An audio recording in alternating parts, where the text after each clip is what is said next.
The moment I stepped off the shuttle onto the surface of Karzul 5, the heat hit me like a physical slap. Twin suns hung overhead in an orange-tinted sky, and the atmosphere was thick with tension and humidity. I adjusted the cooling nodes on my suit and tried not to stare at the native patrol approaching me. They towered over me bipedal, their forms humanoid but wrapped in muscle and covered in fur streaked with shades of copper and obsidian. And leading them was her. She was at least a foot taller than me, with eyes the color of molten iron and long braids that flowed like liquid metal.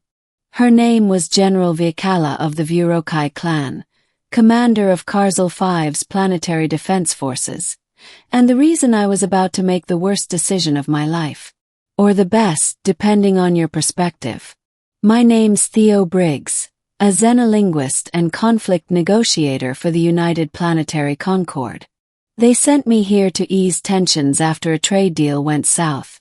Literally, over a shipment of spice fruit that was apparently sacred to the Vurokai. After a week of negotiations that went nowhere, I was invited, strongly, to attend a clan ritual gathering. That's when everything went sideways. They brought out 2 warriors to settle a dispute over territory, and I watched as they circled one another, roared like bears, and traded blows that made the ground tremble. When one of them finally slammed the other into the dirt, the crowd erupted in wild celebration. That's when Vikala stood, her voice rising above the chaos. Let our guests know that among the Vurokai, strength speaks loudest. If one truly wishes to be heard, they must face the Alpha. I'd had just about enough of the dismissiveness, the thinly veiled insults about my soft form, the bureaucratic stall tactics. Maybe it was the heat. Maybe I was sleep-deprived. Or maybe I was just plain stupid. But I stood up, stepped forward, and pointed directly at her.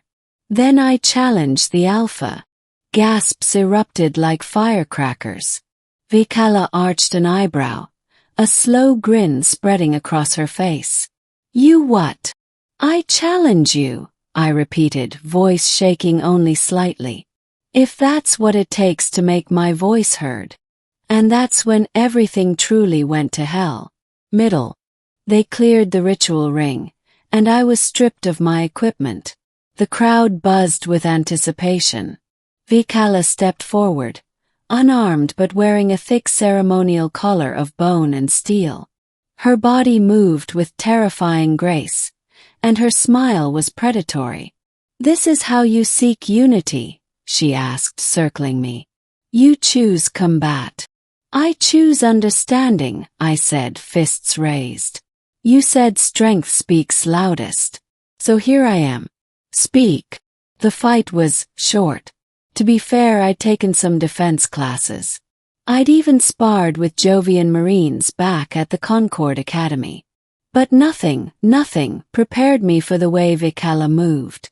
She fainted low, then sent me flying with a shoulder slam that left me gasping in the dirt. The crowd roared, but I got up. And when she backhanded me again, I got up a second time. And a third. Blood filled my mouth and my ribs ached, but I kept rising. I didn't land a single hit. Still, when I staggered upright for the 4th time, something in her expression shifted. The crowd was silent now. Watching. Why do you keep rising? She asked softly.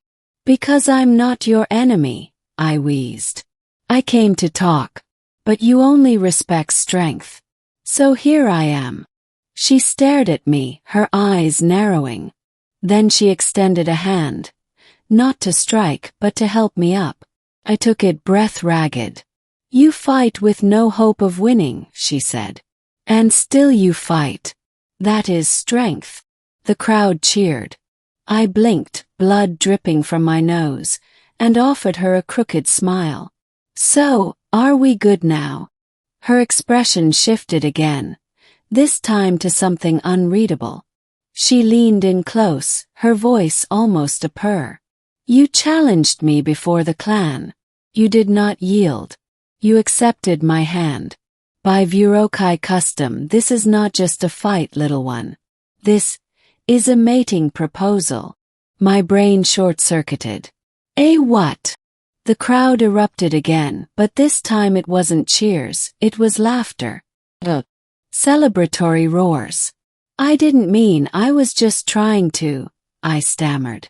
But Viekala had already lifted my arm, proclaiming, Theo of the Soft Worlds has proposed. And I accept. And that's how I found myself accidentally engaged to a 7-foot-tall alien beastwoman war general. Later that night, I sat in a stone chamber lit by plasma torches, trying to ice my bruises with a chilled fruit rind. Viekala entered without knocking, holding a clay cup and a look that could melt armor. Drink, she said, handing it to me. What is it? Medicinal nectar. Good for bones. Her gaze swept over me. You'll need it. I sipped cautiously. It was bitter but not unpleasant. Look, Viekala, about earlier. I didn't realize the challenge had marital implications. She frowned. Is that not how it is done among your kind? No. Well, sometimes. But we don't usually fight people to show affection. At least not officially. She tilted her head. But you stood against me. In front of the clan. You shed blood. You endured. That's not a proposal, I muttered. In my culture, it is. There was an awkward silence. Finally she spoke again. You may withdraw the offer. If you are shamed. I looked at her then. The hard lines of her face, the strength in her arms, the scars on her shoulders. Not ugly but fierce. Proud. She hadn't mocked me. She'd helped me up. I exhaled slowly. And if I don't withdraw? She blinked. Then we are bonded. Trial bonding. You may return home if you wish. But if you stay a full cycle, the bond becomes permanent. I should have said no. Should have packed up, called for evac, and filed a very awkward incident report.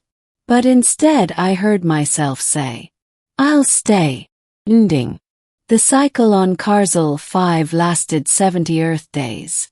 Long enough for me to learn the language, the culture, and to earn real respect among the Vurokai. I helped broker a new trade pact, one that honored their traditions without sacrificing ours. Viekala even let me attend war council meetings, translating my ideas into something her warriors could understand. Our trial bond evolved too. What started as confusion became camaraderie, then affection, then something deeper. We sparred often, she still wiped the floor with me, but I learned her rhythms, her silences, her laughter. One evening, beneath the twin moons, she sat beside me on a high cliff overlooking the jungle. You were a fool, she said. Thanks. A brave fool. The kind I would choose. I looked at her. Then I guess I chose well. She took my hand, not as an alpha accepting a challenge, but as a woman accepting a man.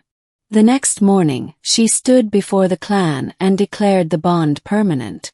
I didn't fight it this time.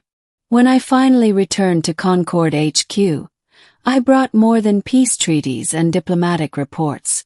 I brought her. And the look on Admiral Cohen's face when I introduced Viekala as my bonded mate was priceless. She smiled, showing her fangs. I look forward to sparring with your security forces. Please don't break them, I muttered. No promises, little mate.